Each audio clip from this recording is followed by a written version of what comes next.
Hello ladies and gentlemen, Devin from Decon here, and this is Dell's new gaming laptop for 2018. It's the G7 model, and it represents Dell's mid-tier gaming line. Even though it's an affordable option, there's nothing entry-level about it.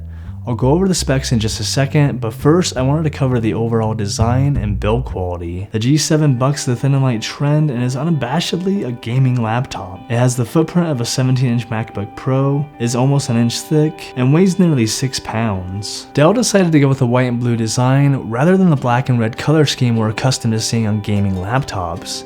And I think it's a nice change. The frame of the laptop is composed of a magnesium alloy and it feels extremely durable. The lid is very sturdy and curves near the edges. It also has a weird feel to it. It is not smooth, nor is it texturized. It feels somewhat grimy and almost like it's unfinished. I don't know if this is how Dell designed it or if it's an issue that's isolated to my unit only.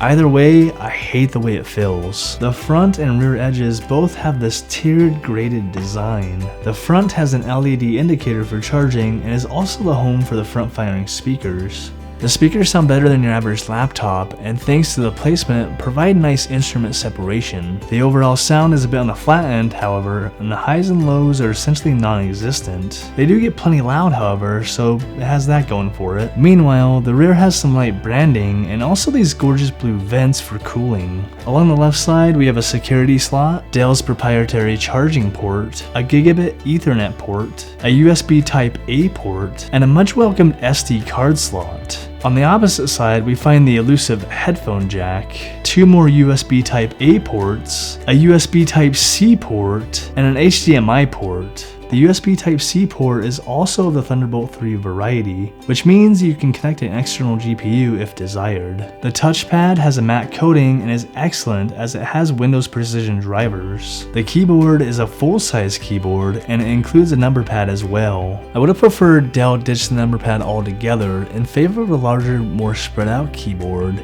but it's there for people who want it. Keeping with the blue theme, Dell implemented a blue backlight to the keyboard and it looks fantastic. The keys feel great as they have 1.4mm of travel and provide a nice typing experience. They aren't overly loud and are a little too spongy for my taste, but I think they'll be fine for most. The screen is a 15.6-inch matte LCD display and has a resolution of 1920 by 1080. Color accuracy on the display is quite poor, as the sRGB, NTSC, and Adobe RGB ratings are all over the map. Unlike the XPS line, the G7 most definitely does not have an infinity edge display. It has a rather chunky frame around it with each border measuring just around 1 inch. Before we go running for the hills over the thick bezels, they do provide a positive as they allow for proper positioning of the web camera. It's a 720p web camera and honestly, it's not that great. It looks fine in a well-lit room, however in low light, it looks pretty atrocious. The placement of the camera is definitely a positive, however, since we no longer have to deal with nostril cam. One last thing on the display. The hinge is very nice and stiff, however it seems to give way to the weight of the display on the last few degrees upon closure. It's not a huge deal, it's just something you want to be aware of when you close the lid, that way it doesn't slam shut on you and potentially cause any damage. The bottom of the G7 looks rather generic, but there is a lot of ingenuity going on here. Firstly, there is these 2 large rubber feet here which play an integral role in the cooling system. They allow for air to flow under the G7 and into these intake vents here. These vents allow air to flow over the CPU and GPU and terminate out the exhaust along the rear edge. Lastly, the internals are easily accessed by removing just 1 screw. Near the top, we have the processor, and this particular model has the i7-8750H processor, which utilizes 6 cores. While the single core performance is nothing to write home about, the multi-core performance is extremely impressive and will benefit anyone who looks to use this machine to edit video. In fact, this entire video was edited on the G7, and it was an overall pleasant experience.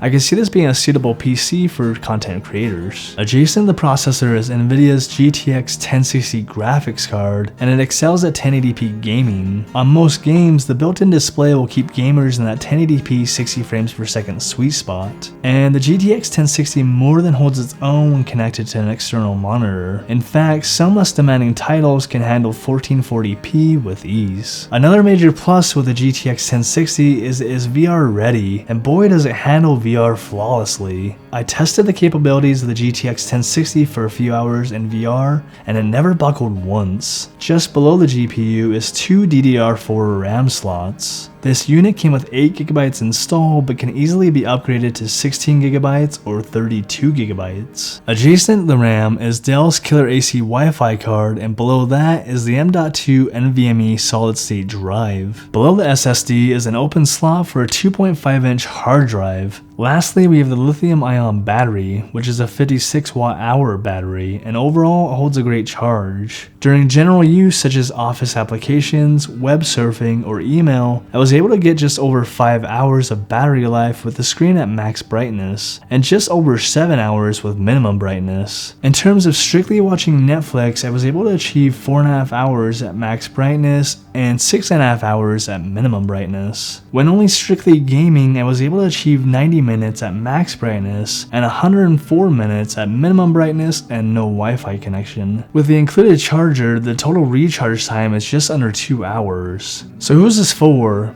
Obviously it's geared toward gamers, and in that respect it doesn't disappoint, as this is a great gaming laptop and it's affordable to boot. It has all the raw power necessary for professional use and for content creators. However, I cannot recommend it for that use since the display is so horribly inaccurate.